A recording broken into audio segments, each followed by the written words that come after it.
I was learning how to write. I was learning the craft. Well, shit, a lot of these stories would make really good, books. I actually started with poetry as a kid because I like the rhyming stuff. So I used to write poems and stuff as a kid. Where I cut my teeth and learned a lot was from reading a bunch of the screenwriting books and then writing a bunch of crappy screenplays. Ever since I can remember writing, I started writing stories. I think writing becomes like a drug. Like once you start, it's really hard to actually stop yourself. Instead of going out with your friends, you're inside chasing the dragon of having breakthroughs with stories and characters and finding those perfect lines. Use the rhythm of the story to, control how the audience sees the story. And if you just read the words on the page, you're not engaging in it. You can tell more of a story with a facial expression than you can from a huge word balloon taking up half the panel. Sometimes as a writer, you wonder what the hell you're doing. If you ever think that, am I just making it in a Kantian sense? Am I just making this up? Am I really alive? Am I really experiencing? Am I just an illusion? The problem with fiction is reality. You do not want your reader to feel let down. I can do this. I think I can do this, but I want to do this. Like when you give somebody a piece of poetry, and it can be someone who hates poetry, and then they read it, and you see that light hit, and you go, oh, I did it.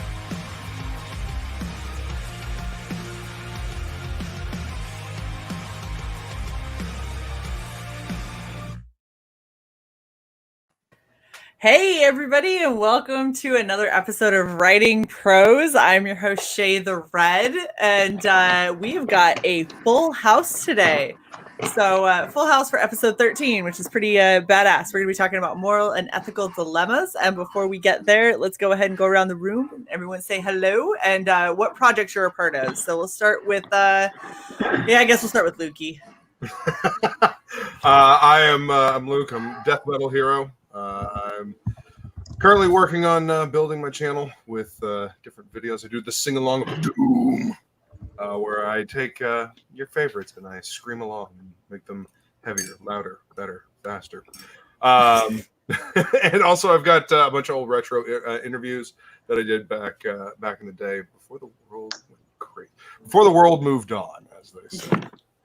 And Luke and I are actually working on a collaboration for part of my horror anthology. So he's gonna do the art and I'm gonna write the nightmare that I had that he helped me remember because I forgot large swaths of it. So should be interesting. Eventually we will have something, maybe in like a year. I don't know. We'll see. Adam, you're up. Yeah, so I'm at Failed Superhero. I wrote the graphic novel The Eight, which is out and in demand now, and it was a success. It's awesome. I also write television and film. I wrote a TV show called Escape the Night. I've written a handful of movies. Game Therapy was one of them. A Game of Assassins was another one of them. And yeah, so that's my world here, and I'm excited to be amongst this amazing crowd. Heck yeah. Okay. Timothy, new guest on the show. Welcome. Tell us about you and what you got going on. Well, I'm working on Melvin number 1s on Indiegogo. We're still working on the pages right now. We're up to page, I think, 8 or 9. I just kind of building a world, and I've been, as you can tell, I take notes of my characters. So I should be, as soon as we finish the book, I should be writing the script for it, and then I'm gonna have to find people to kind of proofread my script because I have terrible penmanship. Nice. Grammarly, it's actually pretty good. Grammarly is actually phenomenal. I actually have that on my computer right now, and I use it a lot, especially on Facebook. Nice. Okay, you get it. Can't make fun of my grammar.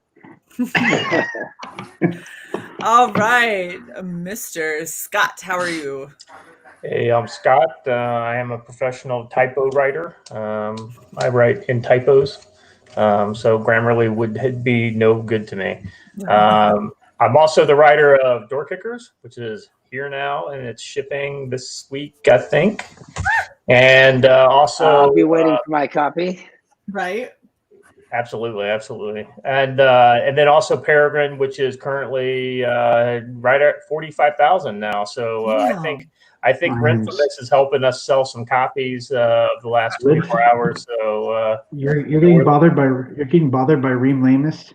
Oh boy, I just hope we can monetize her a little bit now that she's stupid enough to advertise for us. She was the CG Salesman of the Year in 2019, and I think she's trying to get back into the gig and take the title from Tampa for 2020. So we'll see. Honestly, she's hilarious. I remember in 2019, the name of the game was if Ren came out and said that your comic was complete garbage, then you were guaranteed to get like a 10 grand bump. And it happened to almost every single person that she said that to. I think we're up $1,500 since she first mentioned this. You mean if I send her like a link to my Indiegogo, it'll give me a bump? Yeah, good. Hey, Ren, what do you think about this? Do you have? I have to ask. You have women that are buxom and maybe have small waists because that's usually her biggest trigger. And stylishly drawn because she was. that was a big thing. I sent you kind of like a. Yes, I did. I did see the preview page. Yeah, we're still working on that. Well, you think that'll trigger her? Potentially. I mean, you know what? Shoot it over and see what happens. All right, we have Monsieur Dutton. How are you doing, sir? I mean, not as good as Scott. I'm not getting any of the cancel my comic dollars. God, what can I say? I got called racist, but I didn't get called. That's not. Well, she projected it, really, but you know. That's like getting called a jerk. It doesn't mean anything. Yeah. Well. All right. So what she did was, it was funny. Actually, let me read the tweet. Reading the tweet. That is what we have come to. Yeah. Because she got mad and was like, all right, because I mentioned like Tom King, CIA, and CIA has done a bunch of like horrendous shit in its past. Yeah. Like and she was like, Tom King being a former CIA agent, exactly the same as apparently me crying every time a black person writes a comic book. I don't know where that some projection of I cry. That doesn't make any sense. Yeah, I was like, that's two different things. And also, where's my sales bump for Unstitch on that? God. Yeah. No, by the way, I'm writing a book called Unstitch. We got 4 teddy bears left. Look at it. It's so cool. Oh, they're so awesome. You need to be 10 times more offensive. I'm sorry. Yeah. You're not offensive enough to the social justice warriors. Yeah, I mean, I don't have sexy women because it's a kid's book, so I think that's where Scott got me beat. Yeah, that's probably because Peregrine is pretty high, and Cruxy is not exactly hard on the eyes either. They're both pretty nice looking women. All right, buddy, what you got? I'm just here to talk about moral dilemmas, and I have a book out called Sins of the Fae. There it is. The only thing that I have found from the other side is that a few of them said they hate the coloring, and that it was childish and infantile at best. When I said, "Cool," you should say I like thank it. you. I don't know what their problem is. I think your coloring on Sins of the Fae looks amazing. Yeah, Xevious is very talented. Yeah. I think that's probably more that they don't like Xevious. All these social justice warriors, their problem is they're unremarkable, and they like to pick on people who are more remarkable than they are. Well, I mean, I think it's kind of obvious who they're attacking. They're looking at the 40,000 and above, and that's who they go after. Exactly, people who are more remarkable than they are. Because that's why they went after the 6-year-old lug. I'm just saying. Yeah, I mean that's why they don't go after me, because I'm too small of a fry. I'm like, it's okay. He's got 40K. I drop a 0. But see, like, that's the thing. You have that to look forward to, right? Yeah, that's your future. Oh man, I can't wait for that. One day, you too will be hated by the blue-haired person. Not taking it back. Like, you know what, Adam, you're close to it. Adam's close to it. He's at like 33. 7 more, buddy. I know. I mean, dude, are you prepared? Are you prepared for the invasion? Look at him. He's got a hoodie on. He's loosey goosey. He's ready. Yeah, I mean, I've Okay, had, let him answer. Yeah, I mean, I've had, I've been in television for a long time, and I've, been writing and directing TV for a long time. And so it's part of the ride. I mean, you can't get out of here unscathed, and that's okay, right? That's it. Also makes you more focused on your craft, and it makes you focus more on your connection to the people who are real fans, because haters. The reason, obviously, like you're saying, they go after people who are more successful is because, they're at it. They're in it to get attention from your attention. Right? That's the game, right? Like you want to attack somebody big. It's even 50 Cent said it, right? It's like, I attacked Oprah Winfrey so that I could get on the map, right? Mm-hmm. You troll the big guy so you can rise up, right? And so I think in some ways it's like you're kind of seeing that as what it is. That the comments are really about them getting attention, and that's okay, because their comments aren't real. They aren't true criticism, right? Because they're sensationalized, and that's okay. At least for me, I don't try to pay them any heed, because the real people are the fans who are reading your book, are gonna get door kickers, which one of them is me, Scott, and it's like, damn, I love that story. You know what I mean? And it made me feel the way, because that's why you got in the biz, right? I'm assuming for most of us, right? It's for that guy, not for troll number 75. Yeah, one of the key things that you just said that, I mean, I know this is a little off the moral and ethical dilemmas topic, but because this is such a hot thing this weekend that we're dealing with within CG, is the people who are attacking our comics are not our customers. Right. That's right. This is so critical for creators to learn. Now, I mean, it can interrupt our dealings. Like, so for instance, I don't know if I've got a penciler right now for Door Kickers 2. The guy who did the print and the black and white cover, he was in line to do the whole issue for the Door Kickers 2. But some of his friends informed him that they saw his art associated with Comicsgate, and he thought he just took them at their word. Now, I have talked to him, and I talked him off the ledge.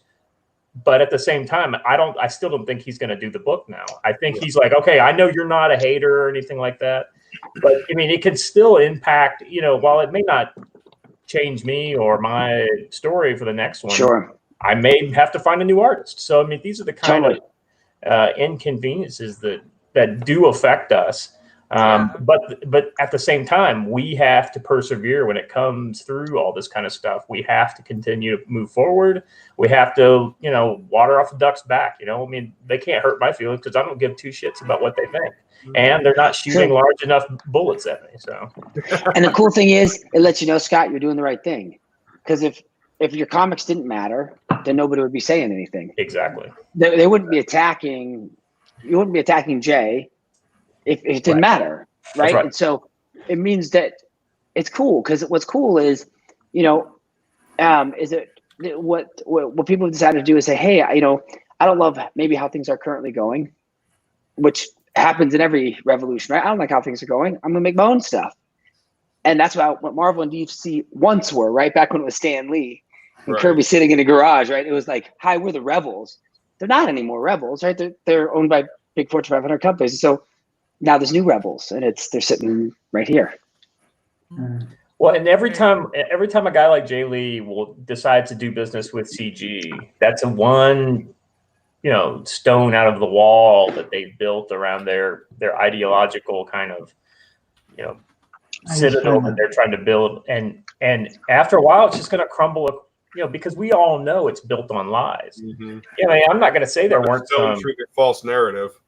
That's right. I mean, I'm not going to say there weren't some, people with some bad ideas that were involved with CG at one point, but CG has kicked those guys out, or they've left because they realized that their point of view was not shared by the customers and the creators within CG. Sure. And so we have established what CG is. They're using a narrative based on 2017, that kind of, original CG, and the original CG was rough. But at the same time, it still wasn't racist. It still wasn't misogynistic. It still wasn't, all these things they say it was. They were just as disgusting. But they all like to point out. Oh, we like to point over the fence and look, those people. That's right. Yeah. And I actually had Tyler, somebody in the I actually had comments. Hey, somebody Tyler. I knew on Facebook and Twitter who said we need to talk, and I got a message about like you shouldn't have anything to do with Comicsgate. It'll ruin your career. Blah blah blah blah blah blah blah. I'm like, dude, I'm not here for division. I don't care who I work with as long as they don't piss me off. I'm here to sell hot dogs. Yeah, absolutely. It's good. It's good to be a creator. So, hence the moral dilemmas. Right. Hence the moral dilemmas. Like these are moral dilemmas maybe in the personal life. But what's cool about it is I think these kind of these moral dilemmas. I think that's like the core of the writing. Like I think so many books that I have been getting in because I back so many. I'm like at 72. I backed. Because I love supporting the team and people and I think at the core of all of them is like a moral dilemma of some kind, right? I think that's the core of great writing, right? The core of the 8th is a boy who wants to control the world, who wants to make the world change, which you can't do. And there's a price for trying to do it. And that moral dilemma then fuels the whole, all 8 of the issues, right? Is that, and then his discovery that he's wrong and him trying to repair at the end. And I think that maybe that's, there he is. He's coming to us John McClane style. I like it. Yokai, motherfucker. So I think that, and maybe you guys can speak to it as well too. It's like, it feels like, even for Justin, even with the children's story, at the core of it is, the core of great writing is a moral dilemma, right? A moral concern. Right. That we're trying to resolve. And then you resolve it, whether it's through kicking down doors in the desert, or whether it's a beautiful superheroine or whatever it is, or kids that look like, or kids story with bears, right? Well, that's what we're solving. So that's what great writing is, at least I think. No, I would agree. And just real quick to clear the air, I didn't put Buddy in timeout. I was just moving him because he's the one that doesn't have a camera, and it's better than having Will have writing prose all up on his neck. So that's why you got moved, Buddy, not because you're being an ass, because you were literally silent. Yeah. So one of the things that I wanted to.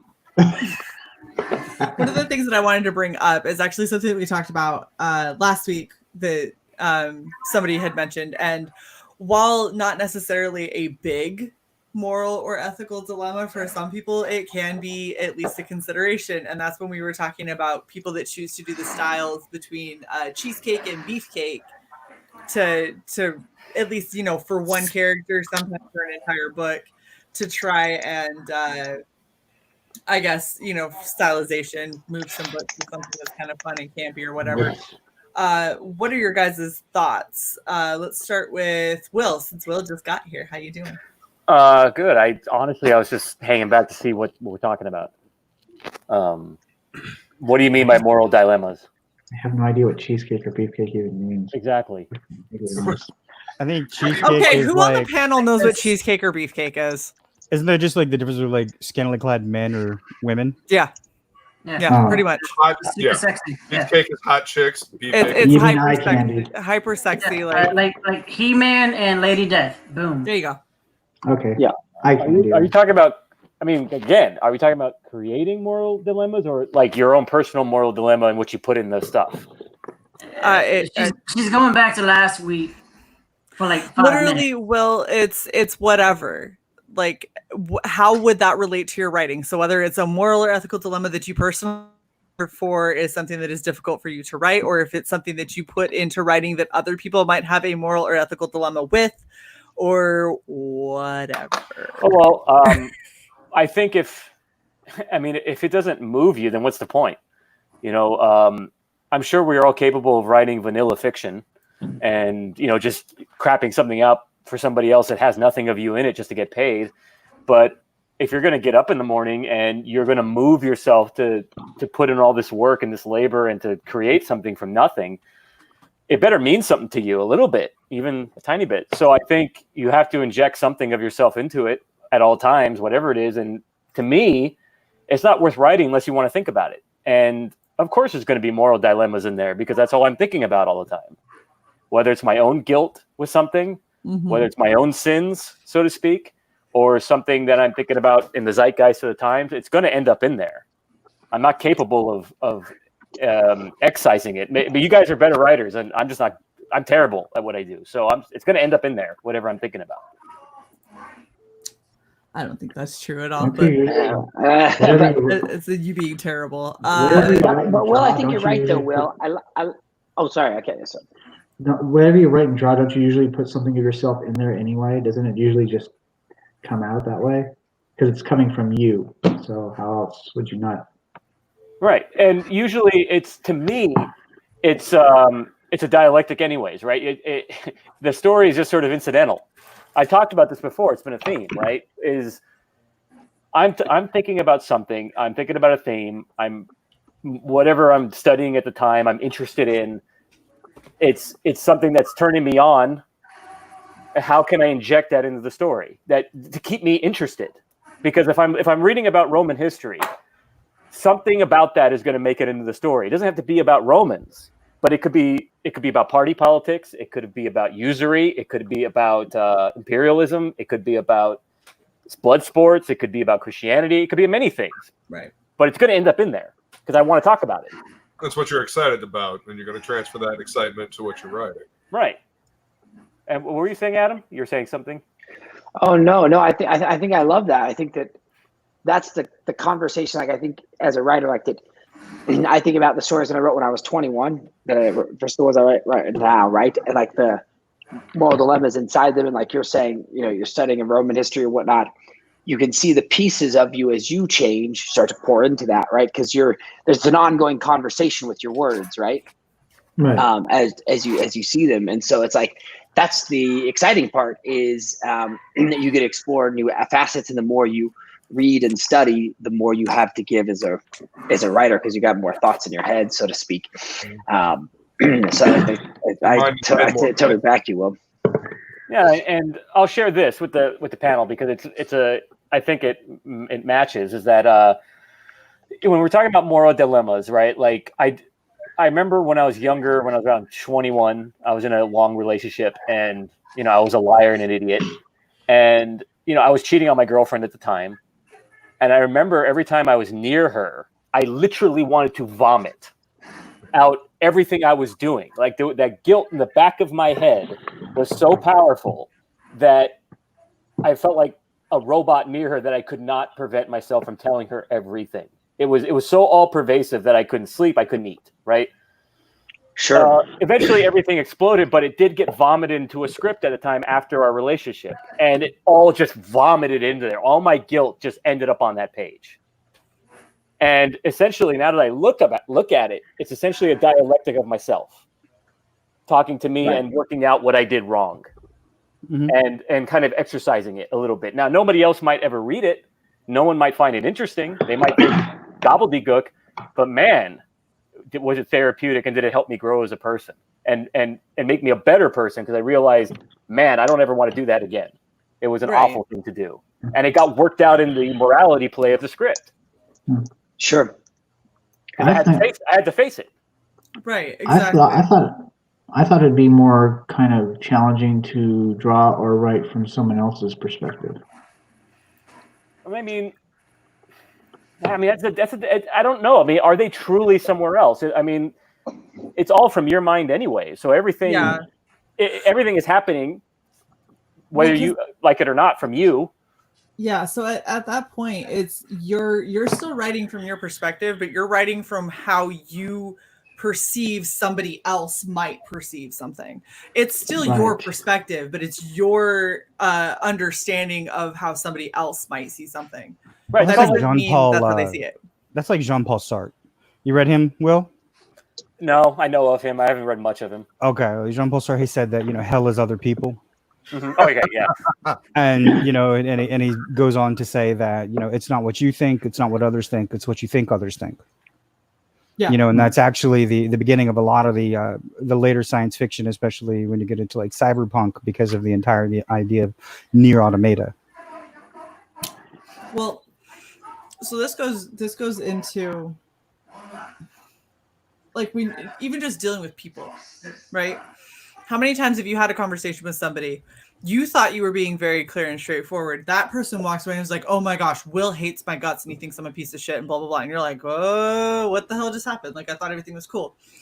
It doesn't matter, like, it doesn't matter what you said, and it doesn't matter even necessarily what was actually said. It matters how that was perceived by the person who received the message. Perception becomes reality. So if somebody has decided Will hates my guts, now I'm going to start treating Will as if I would treat anybody else who I feel hates my guts. So now I'm going to start acting weird. Will's going to start not understanding why. And it's going to turn into a huge thing. And it's all because my perception dictated my reality. And therefore it dictated how I responded to it. But I see, I love what you're saying here, because I think that this is something that the great writers can do is they let characters believe their own lies, right? I think George R. R. Martin is of the best ever, right, at doing this, and I think his show, particularly on the TV show, did such a great job of it. Is that people are dishonest with themselves, right? They lie about who they are to their own selves to cope with who they are, and that, like, that texture and that layering in, creates one, as they're talking about moral and ethical dilemmas. It also affects the dialogue, right? Because you're now dealing with a character that's like, that you're saying it's not dealing with reality, it's dealing with its perception, not only how it perceives other people, but how it perceives itself, right? Right. And I love that that way that, like, to build a character who isn't aware of their self-deceit, right? So their actions are saying one thing, while sometimes they are speaking another thing, right? Where it's clear they've deceived themselves in the process. Yeah, well, and if you're trying to write like that actually really helps when you're trying to write various age groups, because the ones that are the most guilty of doing that are the characters that are the least developed, that are the most immature. Because when you're younger, it's much easier to lie to yourself and to believe your own lies, and then to act as if you have no idea what reality actually is, because to you, like, no, this makes perfect sense. And then you look back, 10 years later and you go, wow, I was really stupid when I was 20 and I just lied to myself over and over again. As opposed to when you're trying to reach somebody who's 40, 50, 60 years old and you're trying to show that they're at least somewhat mature, they're not going to be able to lie to themselves as effectively in your storytelling. Or at least they shouldn't be able to. If they can, then you have a 50-year-old that has the mentality of a 20-year-old, which does happen. And I'm sure we all know those people. But what I'm saying is unless that's the character you're going for, that doesn't work.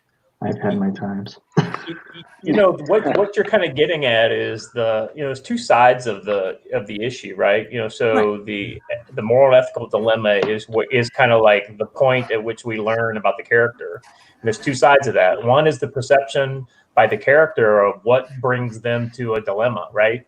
So, for instance, the moral and ethical dilemmas of a hero is going to be very different than the moral and ethical dilemmas faced by a villain.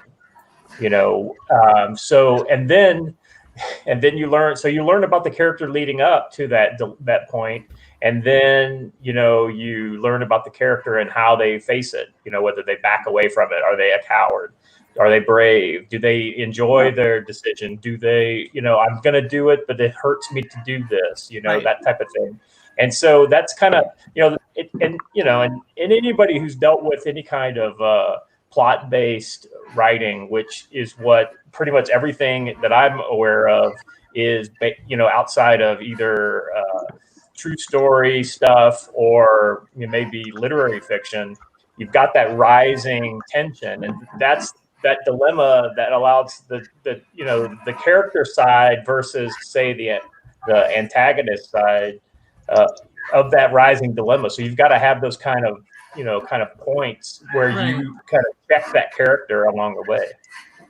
No, absolutely. And I left this on the screen for so long because this is probably one of the best ways to think about it when you're writing a villain. The best villains tend to think that they're the heroes. Mm-hmm.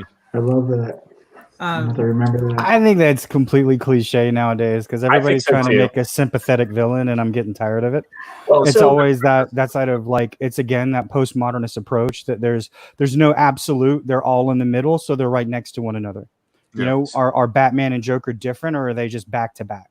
That Mm. kind of Right. I don't know. Like I think it's especially like comic books. Oh, they're trying to make bad people good people, and that's why. Yeah, well, I mean, they comic make books are not working. villains out of all the good guys. But villains don't make, and villains by their very nature don't make the same choices that heroes do, because Right. they have a lot of times they have something that's literally broken inside their head, and makes them incapable of being the hero of their own story. Now, this and is a what lot I'm of times saying. it's self-destructive. Yeah, I agree with that. This is what I would say. At one point, they were the hero, and then they crossed that line.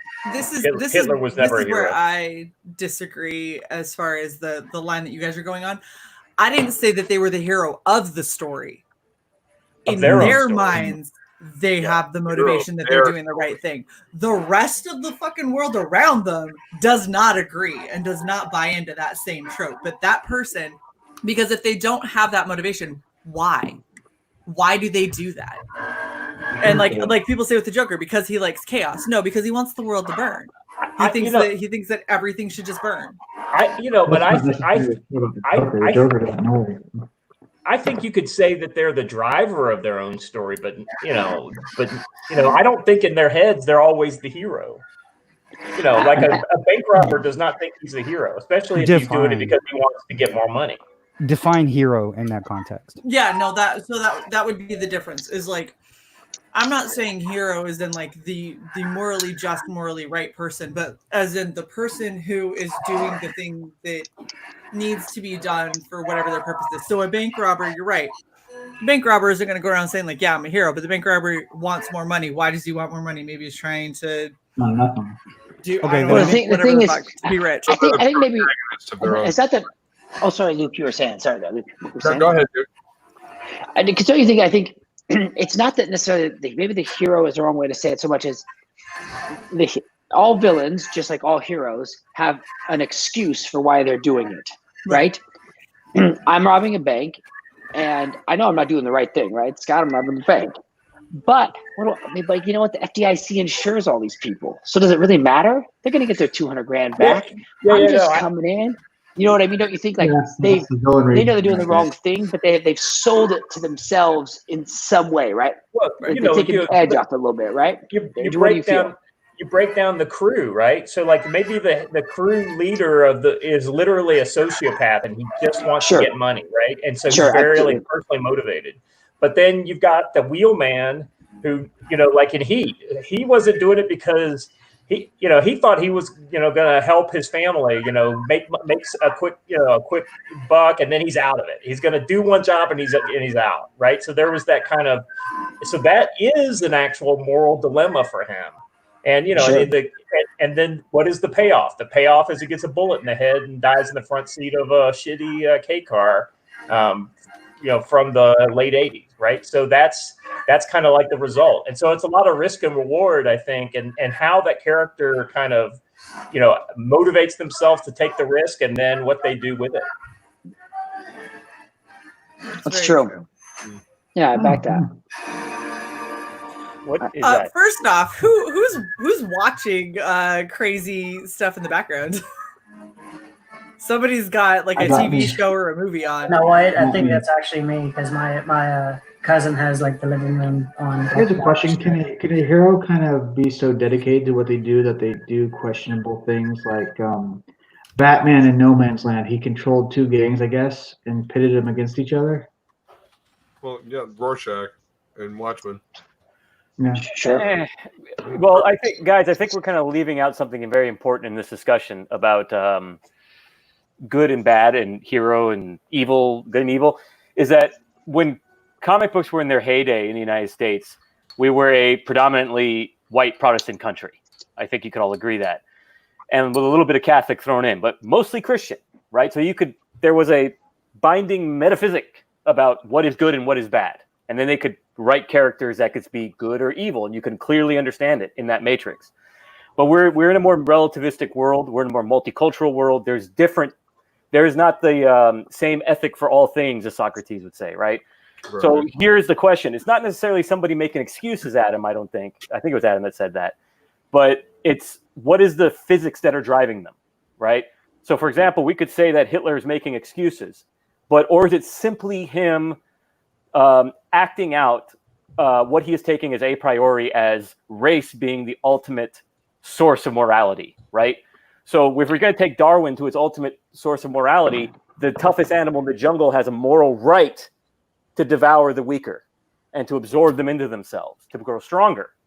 Otherwise, you die. Same thing with the Melians, right? When the Athenians were destroying the Melians, remember that? Where the Melians were trying to argue with them and say, why are you picking on us? And they're saying, we destroy you because that is the prerogative of the strong, right? That is the morality. We're stronger than you. You do it to us if you could, right?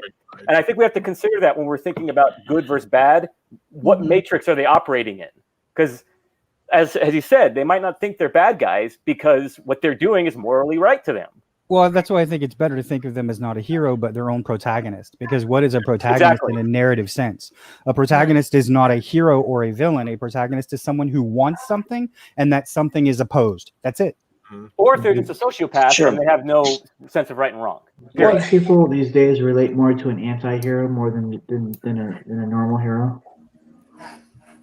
No, I suppose you can thank the 80s. Well, that's I think you're onto something, and bringing up the idea of an anti-hero is kind of key to what you just said. So in the original comics from the Golden Age, you had these very kind of black and white characters because American popular society was very black and white, right? I mean, look at the cowboy and Indian movies, black hats and white hats, right? Totally. But, as the 60s and then going into the 70s, you started to have the Man with No Name, and you had the Punisher, and you had characters like this that showed a kind of a duality of the hero. If the corrupt politician locally is the villain, then ultimately the bad guy, the desperado, could potentially be the hero. So kind of go, and then looking at D&D is a great way. You've got lawful good and you've got chaotic good. Chaotic good doesn't give two rips about the law because ultimately he's going to do what's good, right? He's going to help people even if he's got to punch the sheriff in the face. So that also gives you a kind of another way. Like I said, it all goes back to the dilemma. And painting the character when they get to the dilemma to find what is a dilemma to that character. Because two characters can encounter the same event and one just keeps on going past it without even noticing that it's a dilemma because it's not a dilemma to him. It's just his choice, right? Whereas the other one is like, oh shit, this is like, I can't beat this guy because this guy is just a farmer and he's not doing anything wrong. It's the corrupt politician telling me to beat him. And that becomes that kind of, defining moment for that character. And then now they move forward, right? So, and then maybe they become the anti-hero at that point because they're going to become Robin Hood and fight for the downtrodden against the corrupt locals. So, I mean, there's all, and if you notice, I literally used 4 different example stories to kind of go through the same thing because these are such universal kind of ideas. Right. And so, I think it's key that we as writers should know this kind of stuff.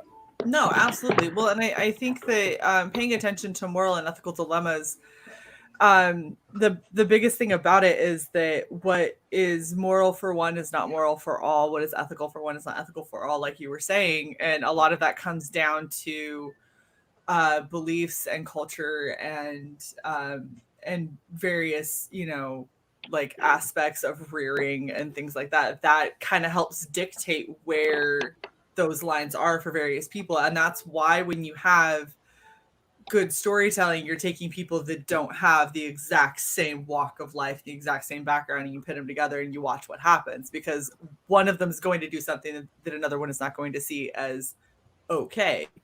An example that is so, but it kind of works is when, we had the original Wonder Woman when she very first is coming into society from Themyscira.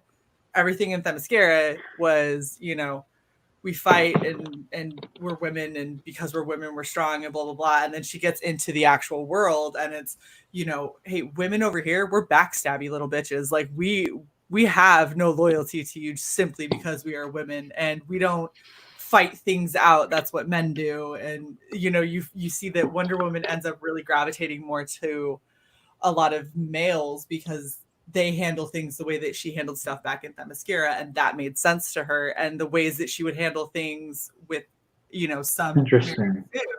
Very interesting.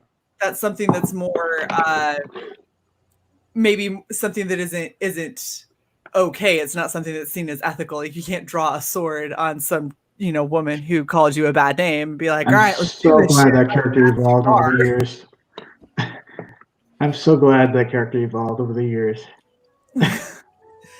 Yeah, well, and I mean, I think the one thing I really wanted to kind of look into, because I know that this happens with a lot of artists when it comes to your personal morals or your personal ethics, and what maybe something that a writer has written that they're asking you to draw. And now you have to, okay, am I okay with this particular kind of a sex scene? Am I okay with this particular kind of maybe graphic violence or whatever? Because some people, I mean, let's be honest, writers are kind of fucked in the head. We write some pretty fucked up shit sometimes. I draw pretty fucked up shit. And then turning around and being like, here you go, artist. I just research that stuff. Draw this really like horrific image of this poor, small defenseless child because I need the shock value of it.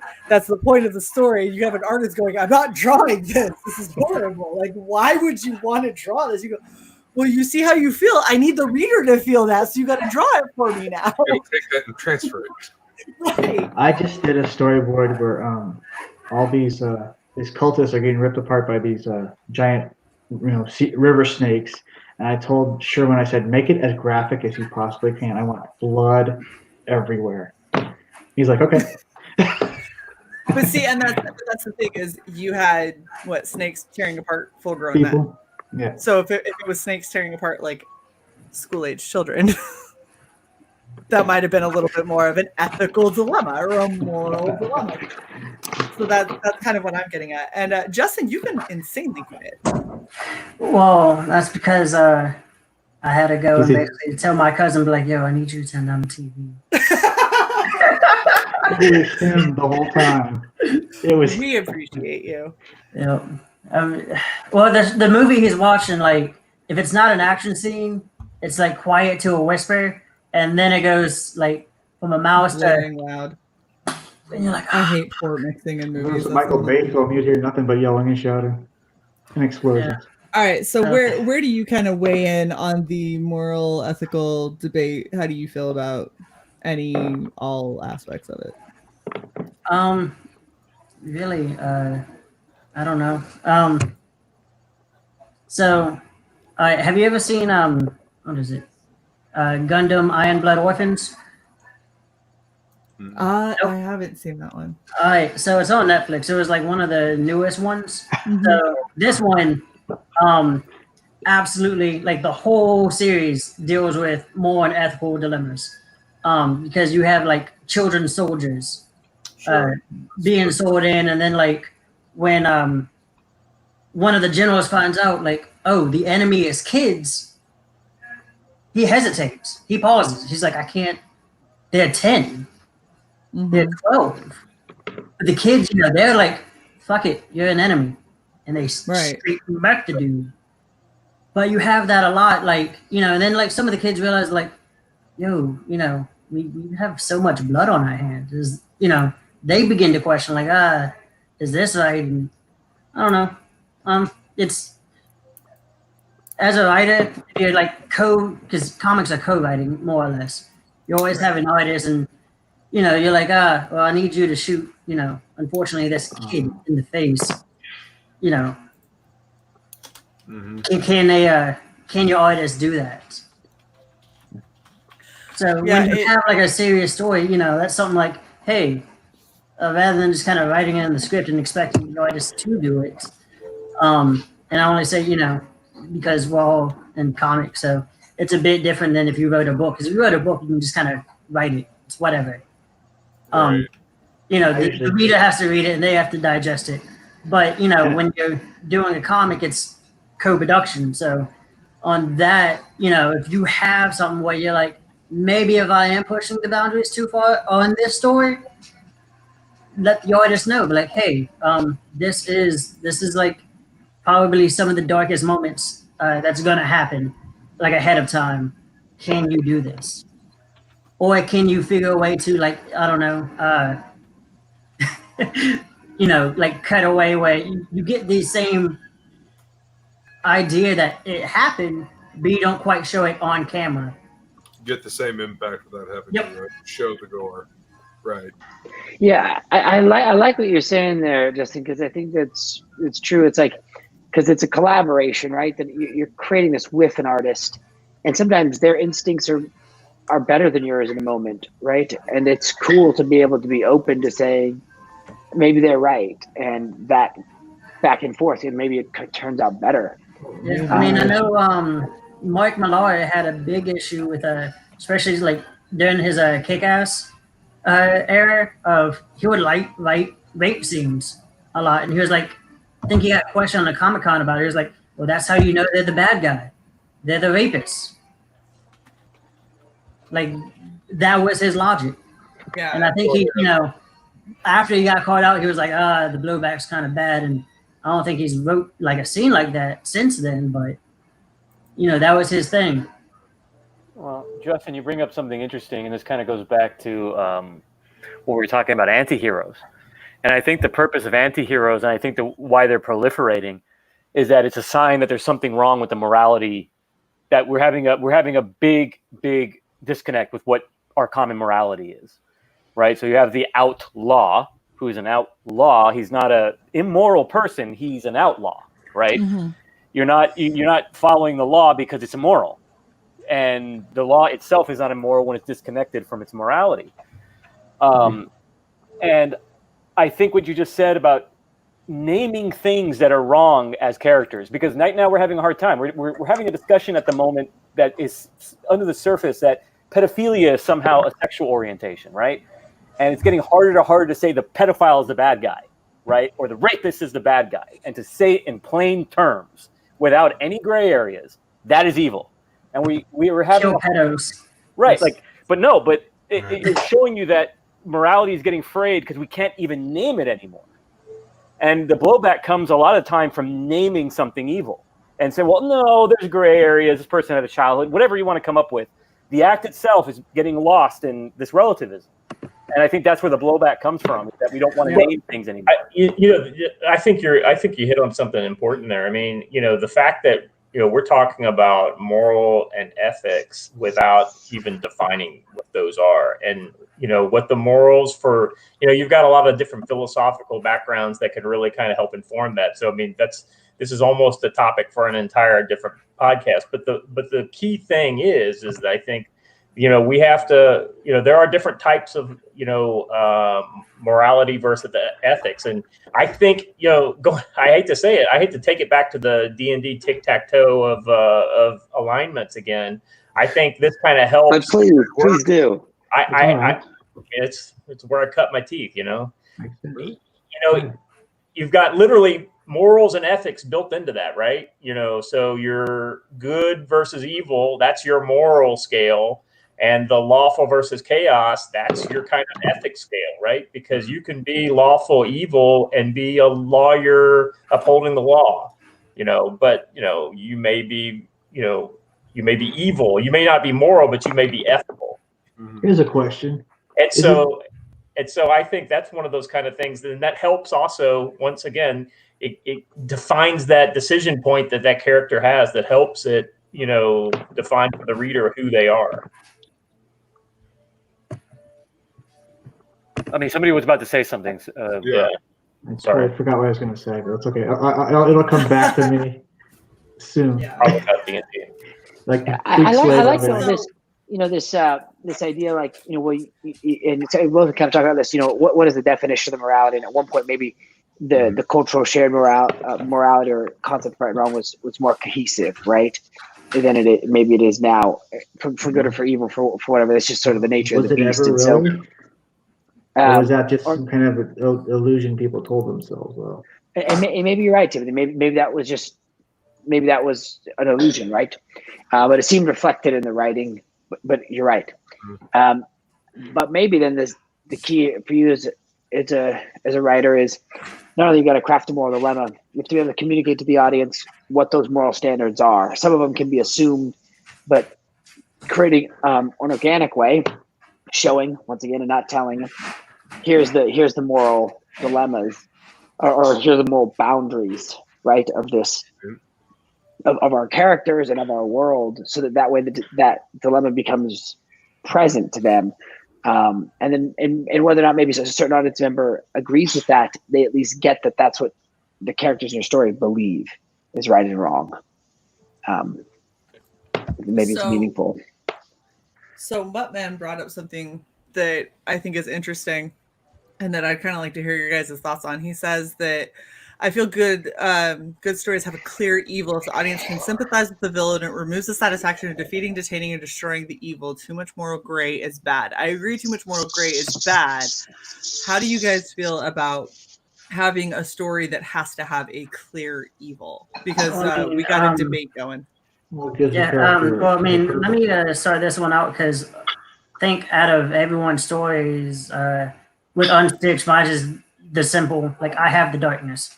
I have, Boogeyman Bear. Like, he literally wears unstitched teddy bears as, like, pelts. So, there's clear, like, there is no gray area. It's, it's good, it's evil, for Unstitched. I mean, I did that mostly because, it is an all ages story. So it makes it, simple for kids or whatever, to read it. And, it gives a straight focus. I'm not trying to go, okay, so this is why my hero is heroic, but here's also why my villain's trying to be heroic in his eyes. It lets you go, okay, well, here's the threat. Here's what the villain wants to do. It's straight evil. He feeds off screams and fears and stuff. It's what he is. But the whole thing is, the darkness. He's fierce, that takes form. So it's, what is Eleanor afraid of? What does she have to get by? So I have a lot. When you have a straight black and white type villain, you can do a little bit more character building, character development, and focus more on your protagonists. Right. So, there's clear, all right, the Teddy and Eleanor, they have, they start at point A, and by the time, part 2 comes out, you'll see a change. Because I focused on, 2 characters, because I have just straight, you have something evil. I'm not trying to balance everyone's character development. To answer the question, I don't think you necessarily have to have a particular character that is pure evil, but you definitely have to have a clear-cut antagonist. You have to have a protagonist and an antagonist. But do they have to be evil? No, they can be morally great. You can do an entire story where everybody is morally ambiguous. Go read an Elmore Leonard novel. You'll see what I mean. I think you can have someone as immoral, or whatever as you want, because morality, we've already talked about, is subjective. What you do need is to give the audience someone to hate. Mm-hmm. Usually the antagonist. Yeah, that's true. And doing stuff where you give them someone to hate, and then 20, 30 issues in, you somehow make it oh, but it's okay that they're super fucked up in the head. I watched the Joker, the new movie, right? I watched it under protest because I was super pissed off that something like that even existed, because the Joker is he's chaos, right? He's chaos, and I don't need to know that, oh, poor, Joker had people picking on him all the way into adulthood. Guess what? Stack up. A lot of us have. It's a matter of how you handle it. And so I didn't need that story. I will say, if I take it out of what it was trying to do, which is overly humanize the Joker, and I just take it as, let me see the movie. Let me see what it was, how it was executed, how it was acted. It was a really, really good movie. It was very well done. The acting was phenomenal. If I put it into the DCU, it was an entirely unnecessary movie, because I don't need to sympathize with utter chaos. He's chaos for a reason. You're trying to make me feel bad for him because someone picked on him. I'm sorry that you got picked on, but come the fuck on. I always want to see that Joker become the Heath Ledger Joker. Shae, you ignorant slut. I know. So I'd just like to put a counterpoint to that, just on that one thing. I mean, for the DCU, that Joker could never exist because That's very true. he wouldn't stack up. I mean, so this is, I really, I got dragged to see that movie 3 times, and I enjoyed it every time, and I saw something new in there. I agree. I Watch agree the lighting that, in that movie too. but at the same time, it's more of a Marvel style version of a movie than it was a DC, and that's, I think, in a way, I think that's what made it good, because Marvel's always been superior to the DC universe in every incarnation. But that being said, I don't hear anybody arguing with me. Because animated movies, DC does better. I think you're usually been the case. Animated movies because they can make real movies. So, sorry, I can't help myself. I'm not arguing because I hate movies. I always thought the Man of Steel movie was pretty good too. I don't watch them. I hate them all. I see less and less every year. I just think everything is garbage. Yeah, I'm all burnt out. I really don't care anymore about any Marvel movie that comes out. Like, okay, whatever. I feel the same way. I mean, I've enjoyed them up till Endgame, but I just don't care anymore. They canceled Deadpool 3. Fuck them. Hey, what? Why? You know what would have been amazing though? If Deadpool 3 was Deadpool kills the Marvel Universe. They just brought back all the old X-Men actors. That would have just been wanted, the real one. Yep. Boom. I do remember the comment of value that I actually had, which none of the other stuff I just said was. So I think the more muddy the morality and the choices are for the characters in a story, you have 2 effects. I think the more muddy it is, the better and the higher you can elevate that story, because it's a complex, tale of morality and characters, and why do good people do bad things and then come back to the light, and why do people on the side of good, fall into, that's very good, right?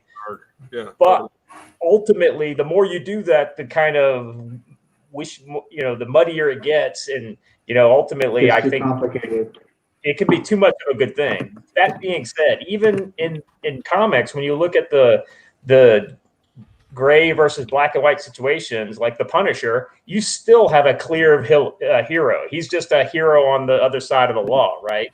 And he is killing the bad guys who are clearly bad guys, right? And so that's why you could accept that this guy is killing these guys. Oh, that should be a bad thing. No. These guys are really bad. They're all the mafia, and they're the worst. But don't the mafia, don't they have families? Allows for it. No, they don't. Not in the Punisher. I've never seen a mafia, unless it's some daughter that evil daughter that comes back to the Punisher for revenge or something like that. So I mean, and that's the great thing about it. You pull that kind of gray, you kind of write that grayness out, and you come back to those bipolar conflicts that allow people to identify clearly with the hero and against the villain. And that's the difference between a commercial product and a product that may be elevated yet inaccessible to a more broad audience. There was that one Punisher movie. I don't know which version it was, but there was one where the mob boss had a son. He kills the mob boss, and he turns to the son and says, "If you become like him, I'm going to come for you." And then he just leaves. Oh, that's the old canon one with Dolph Lundgren. Yeah, which actually was pretty not that. Which is I actually not like bad. that film. I think it's a cool flick. I back it. I loved it too. I think that I thought Dolph Lundgren was a great Punisher. I think I was people wondering read. kneeling at an altar in the sewers naked, and why he didn't. He's fucked up. Oh, okay. We're talking about. I actually like Micro a lot in that one. The drunken British guy when he's just once he's doing everything for whiskey. Old thespian. Yeah, that wasn't Micro. That was just a drunken hobo. It was his Micro in that one. Okay, yeah, no. What were you gonna say, buddy?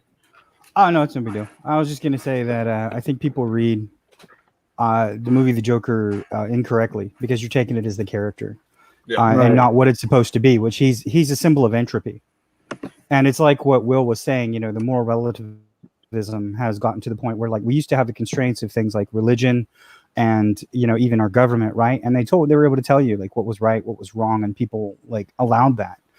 But then if you read the Joker, what is the person that is the first person to really betray him? It's the psychologist or the social worker, who is kind of acting as a psychiatrist, which they don't have the ability nor the education to do that, but they are. And so that's his, like, if you think about it, that's like almost like his head, that's his God. Because he knows he's nuts. He knows he's crazy. He knows that he's outside of the moral relativism of anything. But the one thing that he has is somebody telling him what you can do. You can take these pills and this will make you okay. And then he begins to push the boundaries. And then the final boundary is when he kills somebody and he realized nothing happened. Mm-hmm. So what does he really say when it's like, what happens? You get what you fucking deserve. He's not saying I'm killing you. This is happy. He's saying this is entropy. This is the cause of the degradation of morality. It's now gone, and I'm showing you what you can do if you no longer adhere to it. Wasn't the Robert De Niro character kind of like a father figure to him or something? Yeah, in his head. Yeah, in his head, it was like he had created like in a an actual psychopathic way, a break in reality. He had created a relationship with several fathers. I think it was like that guy and then Wayne, right? Yeah, right. Thomas Wayne. And I thought there was another one, but I'm not sure. Glad I didn't see it. I still want to see that Joker become eventually kind of evolve into the Heath Ledger Joker. It's possible. I don't know that he would have. I think that's the whole thing, isn't it? Like he's saying you get what you deserve. All he wanted was to show the world that you don't have to live by these constraints anymore. And he's saying like, look, I know I'm screwed up, but guess what? When you don't have any boundaries, this is what happens. Yeah. The other thing too, just to draw a kind of a very, they kind of share some parallels, but the Heath Ledger Joker is a criminal genius. Right? Like 4D chess, right? Whereas the Joaquin Phoenix Joker, it was never going to be there. He's not super bright. He's just kind of bright, but he's so crazy that ultimately he would never be able to focus in the way that, Heath Ledger's Joker could do that. And granted, you could argue that the motivation for Heath Ledger's Joker to focus and to apply himself in the way he did was to create more chaos. Ultimately, I just see, the Joaquin Phoenix Joker as more of a chaos machine, and he's only fully realized at that point at the very end. And, he's more of a spree killer type, almost like a natural born killer type deal versus, a heist planner. Well, the Joker is, as Heath Ledger, is a missile. The Joker as Joaquin Phoenix is a viral infection. I was going to say a rocket. Because he does not, what he did is not so much destroy as, like I was going through this the other day with somebody who was talking about like the idea of why people call, people racist. And I said, well, it's some of it is projection, but in my opinion, it's more inception because ideas are like an infection. Ideas, based on the emotion that they calculate that within our brain, you have a certain coefficient of expansion, and anger is one of the greatest. Okay, it actually is the greatest. That triggers the most chemical cocktail to explode in your head. All right. Seems more like a Hold on one disorder. second. Hey, I've got to take off. Shae, I appreciate you again letting me come on board here. Absolutely. This is awesome you're leaving the conversation as party? always. Yeah, I'm actually leaving out too. I was going to But say, I we will, got a couple people, so make sure you go and check out the 8th from Adam. It is super amazing, and I'm super excited to dive into my monthly digitals, which, by the way, if you back now, you can still get in on that. I always love seeing and make sure that you go and check out Unstitched. Justin is busting his butt, and it looks like a really badass comic. So thank you both so much for being here. You are welcome back anytime, and we'll catch you guys next time. See ya. Good to see you all. Right, Absolutely. Yeah. Good night. All right. Sorry, had to be a host for half a second. Sorry, I didn't mean to try to talk over you. I just tell me to shut up next time. I'll just mute you. It's fine. Hey, Hey, just to pull out something from the chat, I think this is a good point. I think so. I don't even think the Joaquin Phoenix Joker was the real one.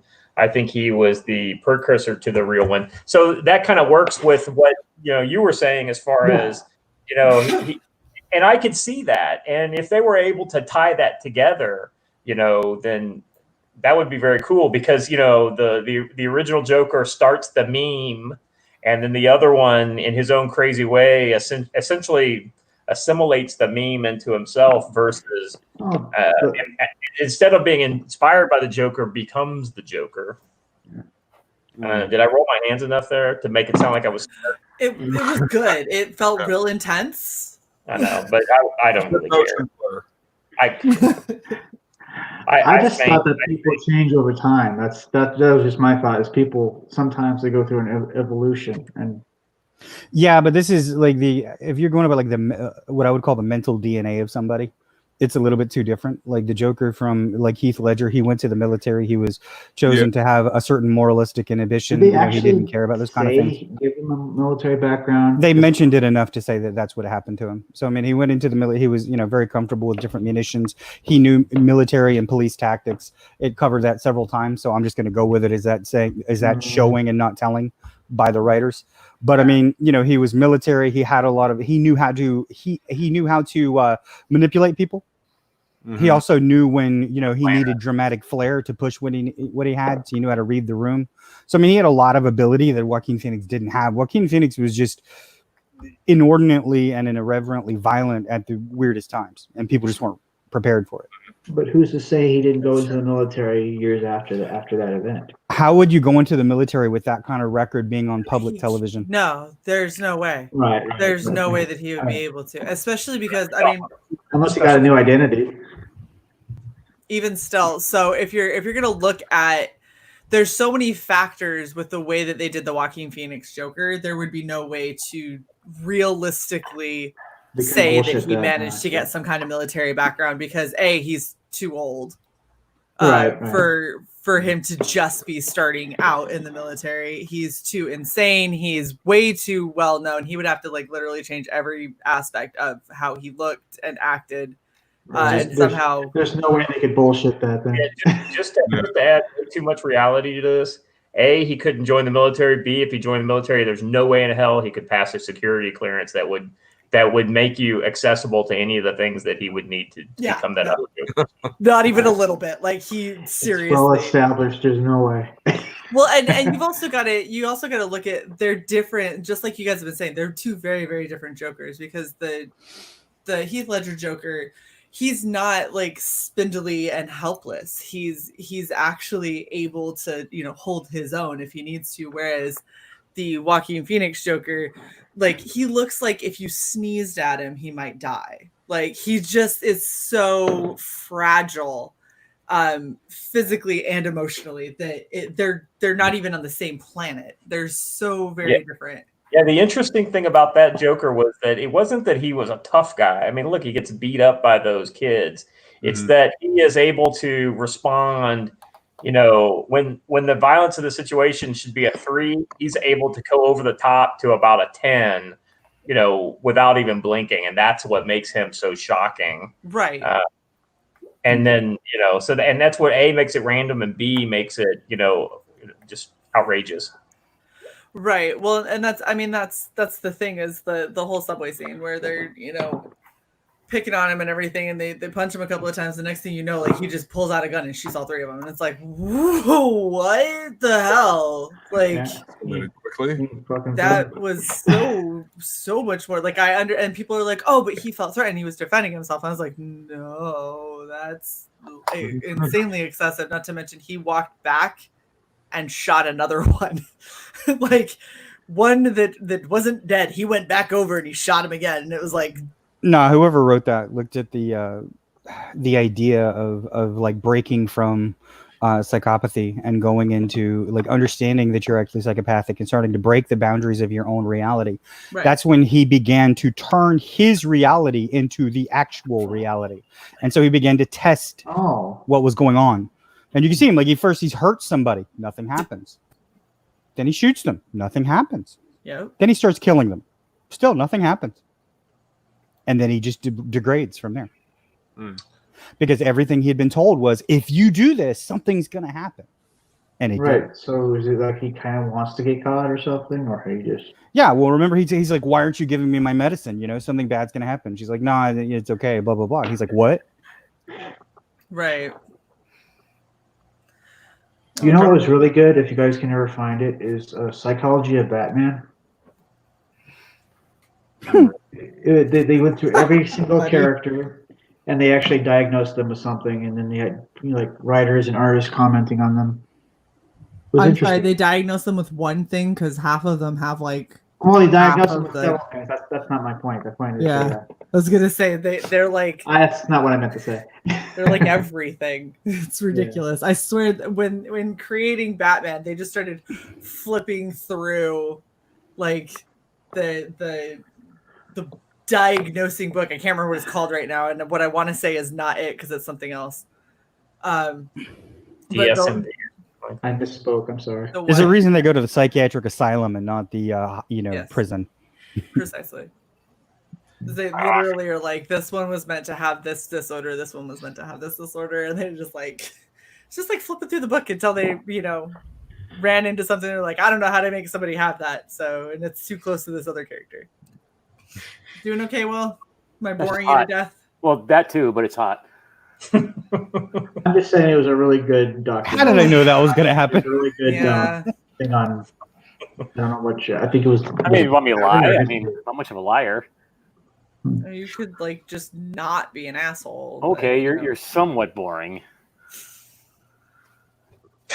That's pretty good for him.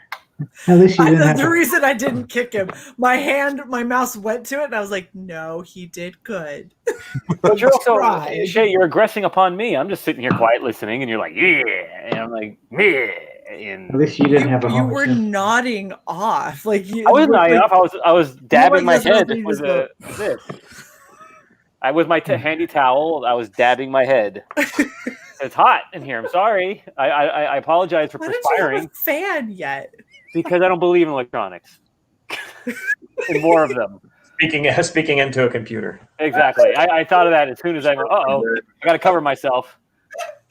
I think that literally hurt. Just another Amish paradise. Right. Someday. I'm sorry, Gath. I don't mean to make you yawn. I'm not trying to bore anybody here. I've never seen the Joker, so I can't jump in with you guys. So I'm just sort of taking your word for it. Yeah, I mean, I don't know. You can get the idea of basic entropy, though. The idea that society's breaking down upon itself until it's primal degraded value. It's kind of eerie how that's sort of kind of happening right now. Well, that was the point of the Joker. That's what he wanted to show.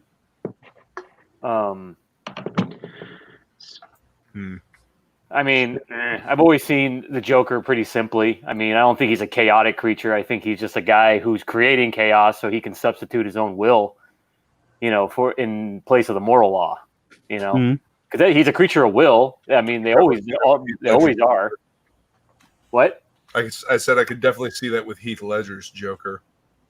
And this one's just probably more of a pansy version of that, right? More cry, weepy version.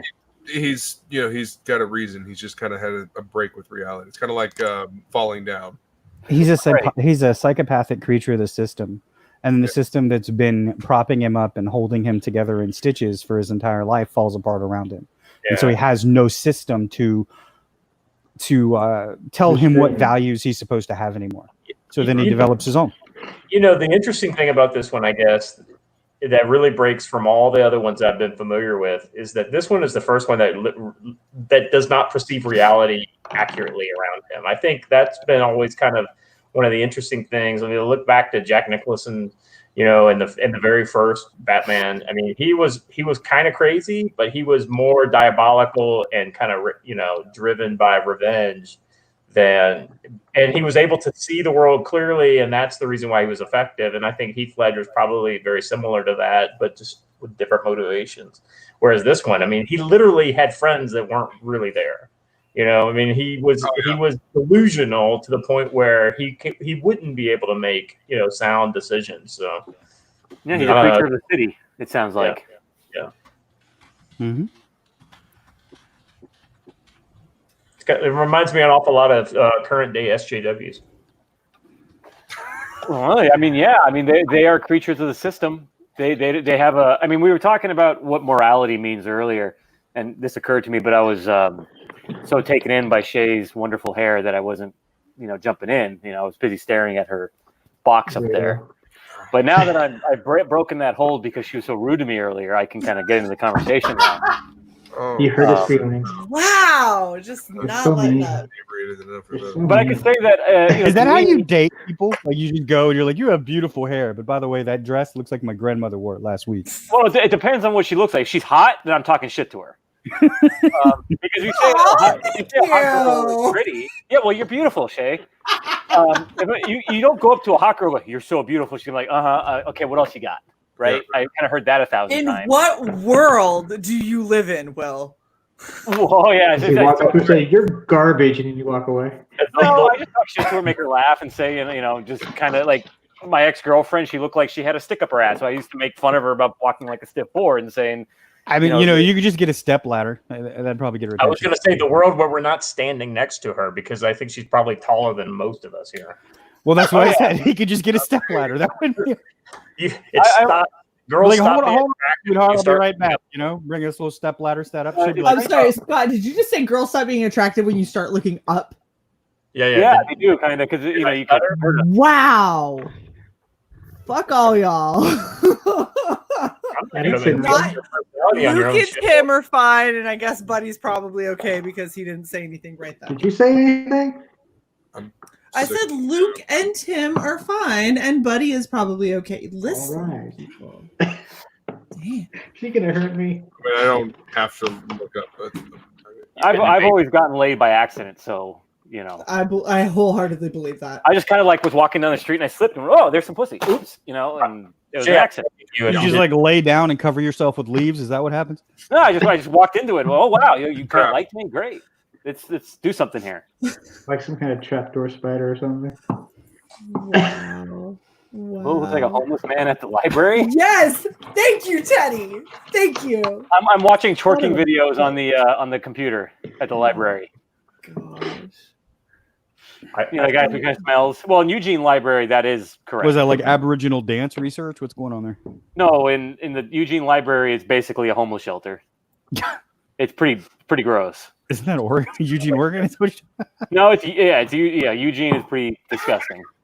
Yeah, libraries are where usually homeless people go. I think we should at this point we should just cut off the west side of the United States. No, I'm just kidding. I look like a messed out Keanu Reeves. No, I'm not kidding. I have all my teeth. I'm not kidding. Homeless people go to the library because there's no one else to go. But don't messed out people not have their teeth? Usually, true. I think it just depends on how far along you are in the process of your method. Can you do a John Wick move? I want to see it. Let's go. He looks like John Wick's stunt double. No, I can't. I'm not nearly as grateful or graceful. Grateful. Grateful. He looks like the stunt double for Casey Jones in the original Teenage Mutant Ninja Turtle movie. Freudian I'll slip. take that one. I'll take Elias Koteas. I have no idea who that is.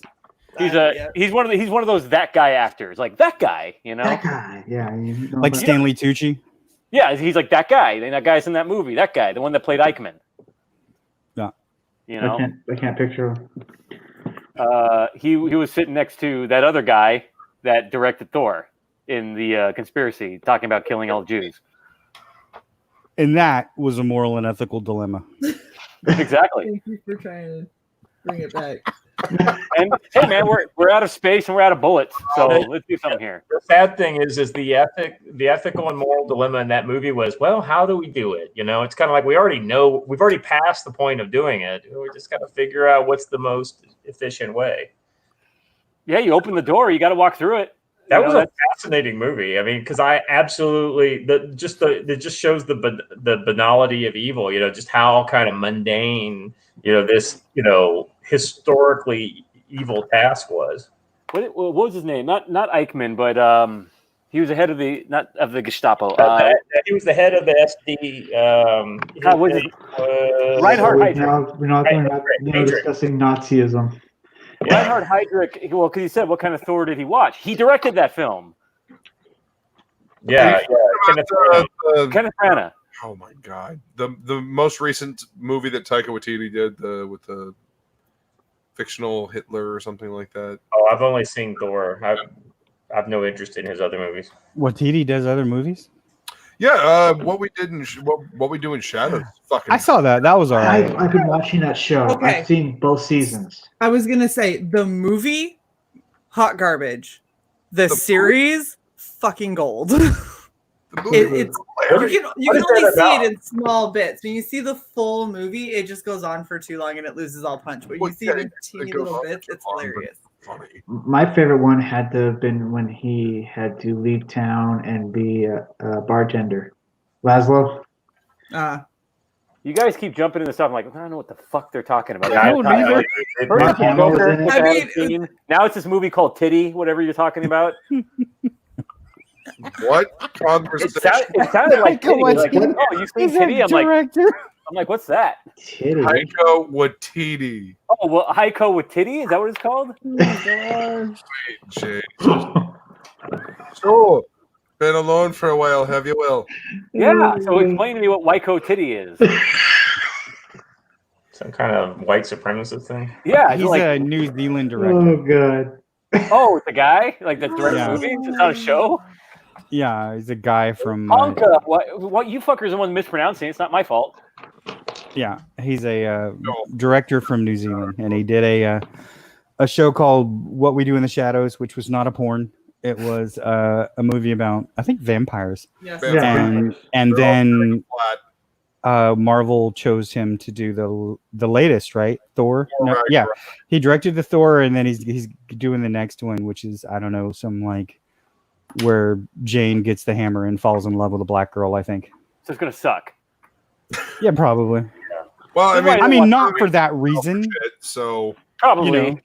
You know what's funny is that we can accept that these characters drawn on paper in these funny books, 25 years later, these SJW creators completely change their character, make them completely different. What's really going to be funny is when they do it with the exact same actors that were completely different characters in an earlier movie, but now they're going to do them, and completely change who they are, because there's nothing about the Jane character from the first movie that would anything resemble the one that they're talking about having in this new one.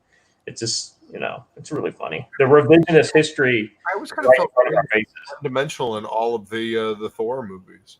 Like they didn't do a whole lot with her. Like but think about her motivation, right? Taking this back to some sort of a writerly discussion.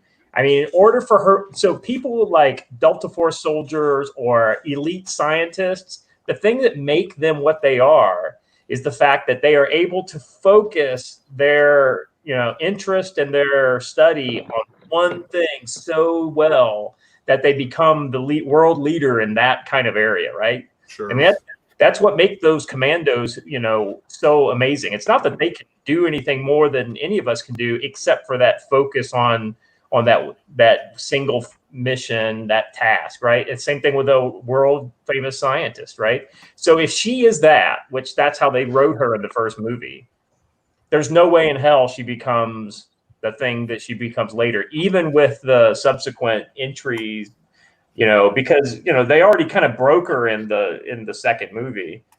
She's a completely different character in that movie. So it's kind of like just in front of our faces, they should have brought in another person to become her, versus it's kind of like the difference between what's the Peter Parker's two girlfriends, Mary Jane, and what's the other one, the blonde. Completely different characters. Let them go different directions. Totally. Sorry. So Shae. No, you're fine. What's funny though? I mentioned it. They were talking about who was that? Brie Larson was talking about how Captain Marvel was like an open love letter to women of color, and my thought was, why didn't they go with the second Captain Marvel? Yeah. Right. Yeah. I hate that term, women of people of color. I just can't stand that term. You like colored guys better? Yeah, can I just call, like, what's the difference? What? I just move it around and suddenly it becomes not a curse word. You fucking superstitious morons! Like, I fucking hate you people, and that's why I'm saying fucking, because it's like, oh, I just switched it around. It becomes a scary word now. And it's like, God, you guys are morons. Right. It's all I was good. like, you're afraid of, okay, you are atheist, but you're afraid of magic words. What? You know, it's like, I can't stand that shit. I'm sorry, guys. It just drives me up the wall when I hear people afraid of words. Like, words. Yeah. It's going to get What me. about You're those triggering me. What about those profiles on Twitter where they have to put their pronouns right next to their name like anybody gives a shit? Yeah, it's like, I mean, if I like you as a person, you can tell me to call you whatever you want because we're friends and I like you. But if I don't know you, I'm thinking about other shit. I'm thinking about how to pay the bills, motherfucker. Right. You know, it's like, you should not misgender me. I don't know you. Go to hell. I mean, I'm trying to pay the Verizon bill or whatever, or try to keep the neighbor from sodomizing me or whatever, you know? Is that a concern? Yes. I'm in Eugene, Oregon. I've never been worried about that once in my life. Well, a lot of sodomites here. Maybe you should move. There's a lot of dumpsters. Well, I keep A telling lot you, of dark just move. dumpsters here. He does want to move to Tennessee. He's saving, You're taking apparently care of saving the yard, money but to open a. Hey, I'm buying there. a banjo. Don't you sodomize me. Don't do it. Oh my gosh. I mean, I am buying a banjo. So. I just think people are just people, and like you said, like I don't know, the whole idea of pronouns has always been a tit for tat thing for me. It's basically like a power move. They're like, you have to accept me before I accept you. Right. And I'm kind of with Will on that. Fuck off. Look, it's like, I don't need you. It just Kinda like gets if that's hung all up, you- right? I can't simply say, if I know the guy's name and say, well, that's Tyrone, right? If Yeah. I don't know his fucking name, it's going to be like, okay, he's a black guy and he's 6 Sorry, feet tall. Shae. Why are you calling him a We black get guy? to- we get Because to he's read black? again. I don't know. What do you want me to call him? I'll call him absence of light. Better? Can we move on? God. You know, it just hangs up the What kind of conversation. banjo? And Matt wants to know what kind of banjo you're buying. Whatever causes rape of other men. What the? On that note, You're not trying to live out deliverance, are Hey, you? well, hold up. What were you gonna say, Scott? on that note, Shae, I have to go. Oh, Scott, I drove you away. I'm sorry. You know what? I'm gonna be wholly honest, Scott. I actually have to go too, so I'm probably gonna end in the stream. But thank you so much for coming by. Make sure you go and check out Peregrine. Check out Door Kickers. Absolutely. They will be this in week. the channel. If you get the order in this week, I'll ship your thing probably this week. So there's always that. Yes. I like how everyone said, I didn't expect that Why not direction. Nova #1 on Indiegogo? Yeah, I took your thing and brought it back. You know. Oh, you brought it back. Is that what that was? All right, guys. Hey, I'll talk to you guys later. Sorry, I'm not on more often, but I love the DM. No. Yeah, we love having you whenever you can make it, dude. So thank you so much for coming out and have a good night. All right, take care, guys. Bye. There's still 21 watchers, so my banjo didn't scare many people away. There's so. 22, so banjo's fine. The only reason there's two reasons I'm gonna end it, and I'm gonna lie and say one of them is Will, but it's not. What? I wasn't listening to you as usual. What was the first part? Oh, I see. It's me. Oh, hold on. Okay, so now it is Will. So there we go. It didn't used to be Will. It's become Will because he likes to be problems. No, I actually have work in. Oh damn. I gotta get up in 5.5 hours. So Well, I have questions for you after the stream. I have a question. of course you do. We're not talking till 6 a.m. again. No, I just have a question. A question. Okay. I can ask it here, and everybody in the world could know if you like. But you don't know what I'm going to ask. So No, let's save that for whatever backstage because I don't know what you're gonna ask, and that's terrifying. I am gonna do going around the room, so let's go in reverse order and start with Will. Oh yeah, Black Flag. It's pretty good, and it's still on Indiegogo.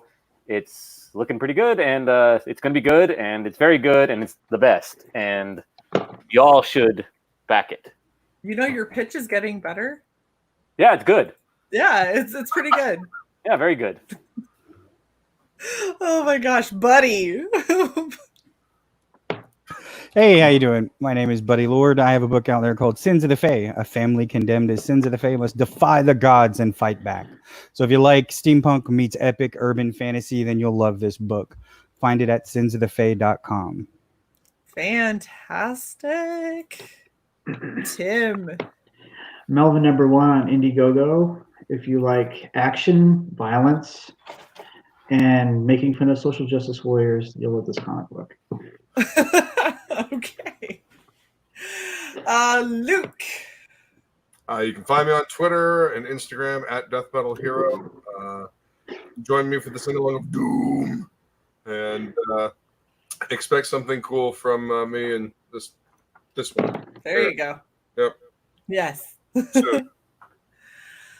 And as always, please like, share, and subscribe to Red Valkyrie. We are getting very, very close to our 1K. You guys are all awesome, and I appreciate every last one of you for coming out. Thank you, Will. It was very intense. And we will definitely catch you guys next Sunday. I don't know what our topic's going to be. We'll try and come up with something good. If you have a topic that you think would be good to have us cover, please feel free to hit me up in DMs and let me know. And until next week, we will catch you guys later. Keep playing banjos. No.